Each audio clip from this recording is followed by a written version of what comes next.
হাসপাতালগুলোকে সর্বোচ্চ প্রস্তুতি নিয়ে থাকার নির্দেশ দিয়েছে স্বাস্থ্য মন্ত্রণালয়।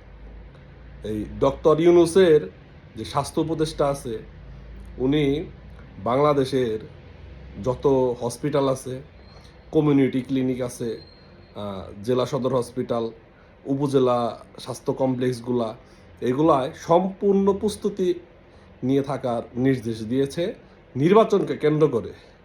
নির্বাচনের দিন সব হসপিটালে সব ডাক্তার উপস্থিত থাকতে বলছে, সব নার্স সবাইকে উপস্থিত থাকতে বলছে। কেন এই নির্দেশনা?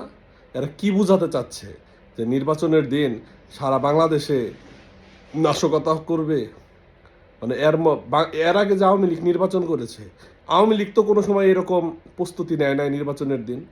নির্বাচনকে কেন্দ্র করে বাংলাদেশ আওয়ামী লীগ তো কোনো নির্বাচনেই এরকম প্রস্তুতি নেয় নাই।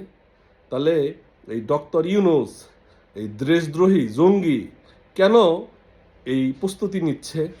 তার মানে কি এরা বোঝাচ্ছে যে এই জামাত, এনসিপি এরা সারা বাংলাদেশে নির্বাচনের দিন নাশকতা তৈরি করবে? এটা তো তাহলে তো একটা মানে বাংলাদেশের জন্য বিশাল একটা হুমকি। এরা তো বিশাল একটা হুমকি। বাংলাদেশে এরা নির্বাচনের দিন কি পরিমাণ একটা ধ্বংসযজ্ঞ চালাবে, এই নির্দেশনায় তার প্রমাণ করে।